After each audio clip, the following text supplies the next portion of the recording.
Assalamualaikum warahmatullahi wabarakatuh. Saya Syafira Ramadhani dengan NIM C1C020110 akan menjelaskan materi mengenai perhitungan PPh pasal 21 untuk karyawati, pindah tugas, dan upah dengan dosen pengampu yaitu Bapak Wirmi Eka Putra.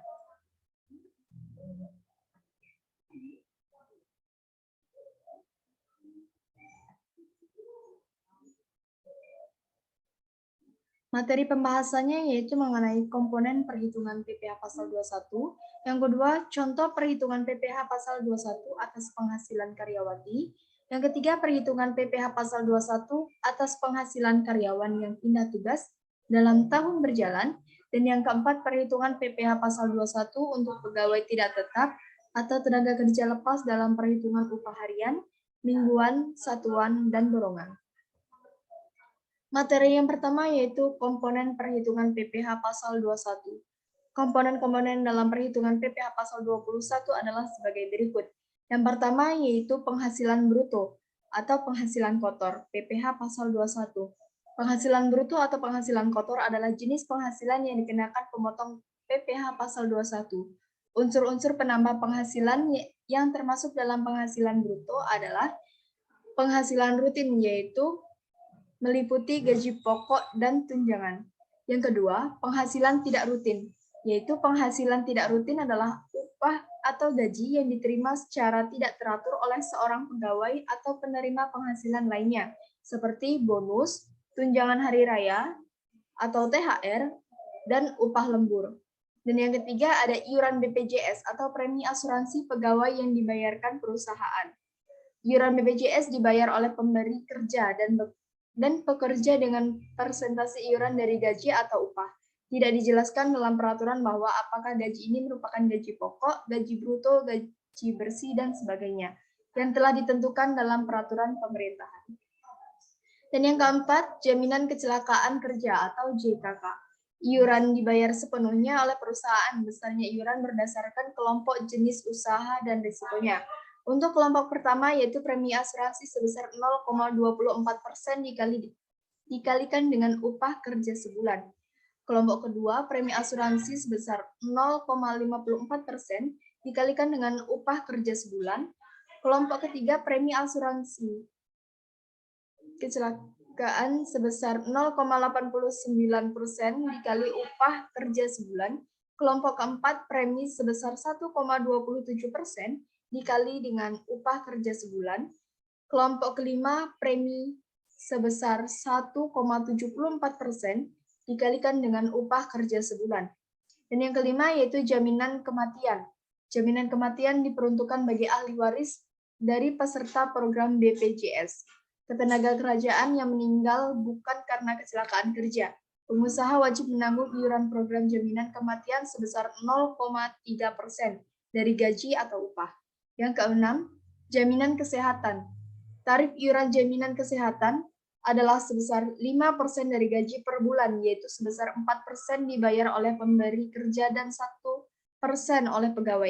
Gaji atau upah yang digunakan sebagai dasar perhitungan iuran jaminan kesehatan terdiri dari gaji atau upah pokok dan tunjangan tetap. Yang ketujuh, tunjangan PPh 21 yang dibayarkan perusahaan jika ada. Bagi pemberi kerja memberi tunjangan PPh pasal 21 kepada pegawainya, dalam hal ini tunjangan PPh 21 penuh atau sebagian, maka jumlah tunjangan PPh 21 ini merupakan komponen penambah penghasilan bruto. Sedangkan metode perhitungan gaji bagi pegawai yang menerima tunjangan PPh 21 adalah metode gaji bersih atau gross up. Dan yang ke-8, ada tunjangan BPJS yang dibayarkan perusahaan jika ada.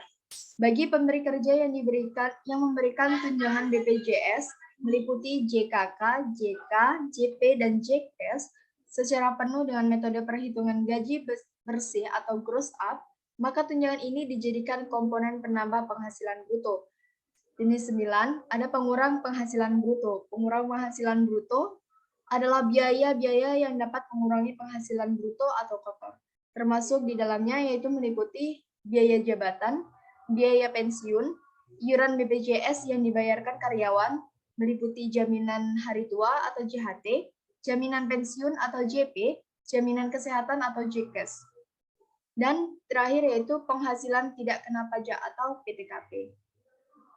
Materi yang kedua yaitu contoh perhitungan PPh pasal 21 atas penghasilan karyawati.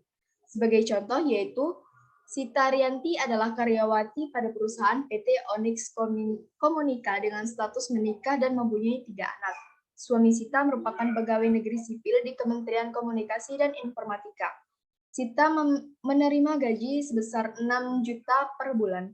PT Onyx Komunika mengikuti program pensiun dan BPJS Kesehatan. Perusahaan membayar iuran pensiun dari BPJS ke tenaga kerjaan sebesar 1% dari perhitungan gaji, yakni senilai 60.000 per bulan. Di samping itu, perusahaan membayarkan iuran jaminan hari tua atau JHT karyawannya setiap bulan sebesar 3,70% dari gaji. Sedangkan Sita membayar iuran JHT sebesar setiap bulannya sebesar 2% dari gajinya. Premi jaminan kecelakaan kerja atau JKK dan jaminan kematian atau JK dibayar oleh pemberi kerja dengan jumlah masing-masing sebesar 0,24% dan 0,3% dari gajinya. Pada bulan Juli 2016, di samping menerima pembayaran gaji, Sita juga menerima uang lembur atau overtime senilai 2 juta rupiah. Maka perhitungannya yaitu gaji pokoknya sebesar 6 juta, tunjangannya yaitu sebesar 2 juta, dan JKK sebesar 0,24% yaitu 14.400 rupiah, dan jika 0,3% sebesar 18.000, maka penghasilan brutonya sebesar 8.032.400 rupiah. Maka untuk pengurangannya yaitu untuk biaya jabatan sebesar 5% dari 8.032.400 yaitu didapat 401.620 rupiah. Dan iuran jaminan hari tua atau JHT-nya 2% dari gaji pokok yakni 120.000 dan jaminan pensiun atau JP 1% dari gaji pokok sebesar 60.000, maka total dari pengurangannya yaitu 581.620 rupiah. Jadi didapatkan penghasilan neto bersih sebulannya yaitu sebesar 7.450.780 rupiah.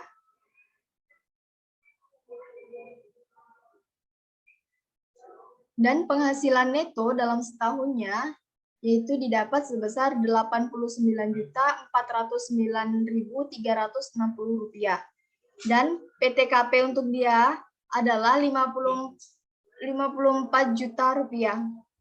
Maka dikurangi dari itu, yaitu penghasilan kena pajak setahun sebesar 35.409.360 rupiah.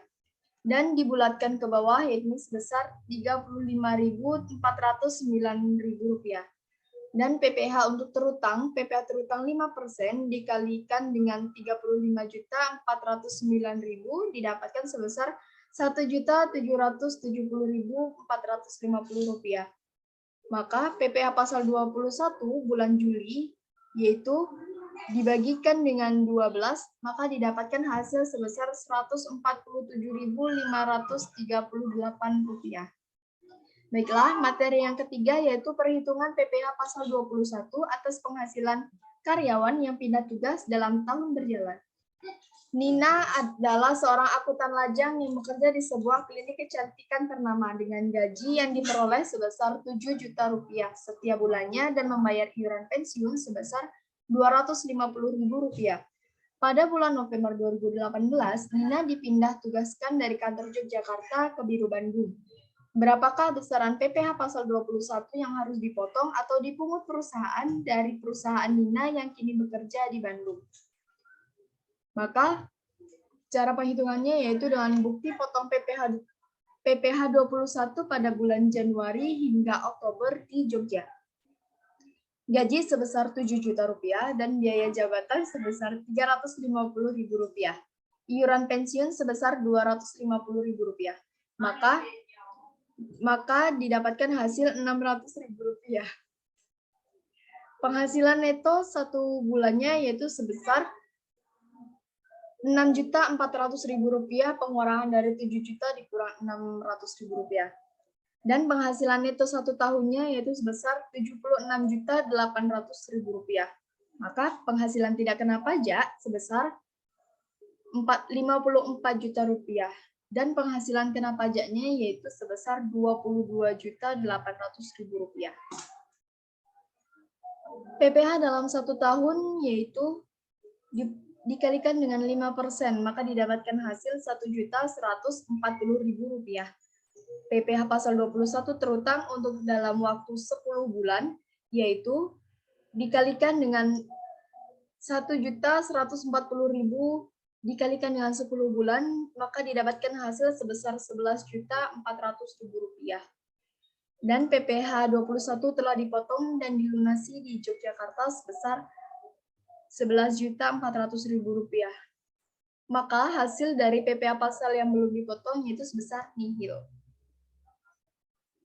Selanjutnya, untuk bukti potong PPh pasal 21 dari bulan November hingga Desember di Bandung, yaitu gajinya sebesar Rp7 juta, biaya jabatan 5% sebesar Rp350.000, iuran pensiun sebesar Rp250.000, maka totalnya adalah Rp600.000. Pengurangan dari 7 juta dikurang dengan Rp600.000 didapatkan hasil penghasilan neto satu bulannya sebesar Rp6.400.000 dan penghasilan neto untuk satu tahunnya sebesar Rp76.800.000.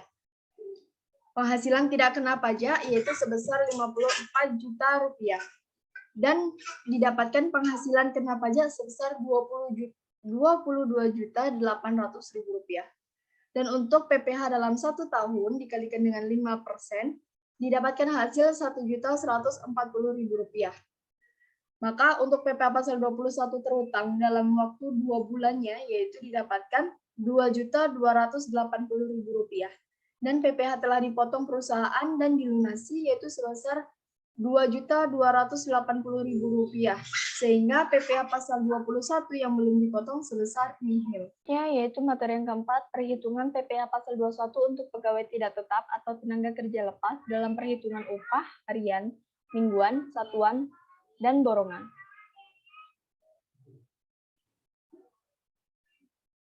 Status kepegawaian seseorang juga mempengaruhi terhadap kewajiban perpajakannya. Jadi, di antara pegawai tetap dan pegawai tidak tetap terdapat ketentuan perpajakan yang berbeda untuk digunakannya.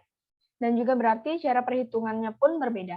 Peraturan DJP nomor per strip 16/PJ/2016 menyebutkan pegawai tidak tetap atau tenaga kerja lepas adalah pegawai yang menerima penghasilan dengan besar penghasilan yang dihitung berdasarkan jumlah hari bekerja, jumlah unit pekerjaan yang dihasilkan, atau penghasilan atau penyelesaian jenis pekerjaan dari pemberi kerja. Namun, pada pasal 12 ayat 3 juga disebutkan bahwa pegawai atau karyawan tidak tetap yang memperoleh penghasilan kumulatif dalam satu bulan melebihi PTKP, maka perhitungan PPh pasal 21-nya yang digunakan sama seperti perhitungan PPh 21 karyawan tetap. Dan untuk tarif PPh pasal 21 pegawai tidak tetap atau tenaga kerja lepas, untuk penghasilan sehari kurang dari 450, maka penghasilan kumulatif dalam sebulannya diperkirakan kurang dari Rp4.500.000. Dan tarif dan dasar pengenaan pajak atau DPP-nya yaitu tidak ada pengenaan PPh pasal 21-nya. Untuk kurang dari Rp4.500.000, maka penghasilan kumulatif sebulannya sebesar 5% dikalikan dengan dalam kurung upah dikurang Rp450.000. Untuk penghasilan seharinya kurang dari Rp450.000, penghasilan kumulatif sebulannya yaitu 5% dikalikan dengan dalam kurung upah dikurang PTKP dibagikan dengan 60 hari. Penghasilan sehari yaitu kurang dari Rp450.000, maka penghasilan kumulatif dalam sebulannya yaitu tarif pada Undang-Undang Pajak Penghasilan pasal 17 maksud saya ayat 1 huruf A. Langsung saja pada cara perhitungan. Yang pertama itu cara hitung untuk upah harian. Sebagai contoh, Hendra dengan status belum menikah pada bulan Maret 2020 bekerja pada perusahaan PT Dana Jaya dan menerima upah sebesar Rp650.000 per hari. Berapa PPh 21-nya? Berikut cara perhitungannya, yaitu upah dalam sehari lebih dari 450.000. Maka 650.000 dikurang dengan 450.000, hasilnya yaitu Rp200.000. Untuk PPh pasal 21 hariannya yaitu 5% dikalikan dengan Rp200.000. Maka sehari dapat menghasilkan Rp10.000. Pada hari ke-7, Hendra telah menerima penghasilan sebesar Rp4.450.000 sehingga sudah lebih dari Rp4.500.000. Maka PPh pasal 21 pada bulan Maret yaitu upah sampai dengan hari ke-7 yaitu 7 dikalikan dengan 650.000, maka hasilnya 4.550.000. Dan untuk upah seharinya yaitu sebesar 650.000. PTKP sebenarnya yaitu 54 juta dibagi dengan 360.000. Hasilnya 150.000. Dan PKP-nya yaitu 500 dalam seharinya. PPh 21 terutanya yaitu 5% dikalikan dengan 500.000, maka didapatkan hasil Rp25.000.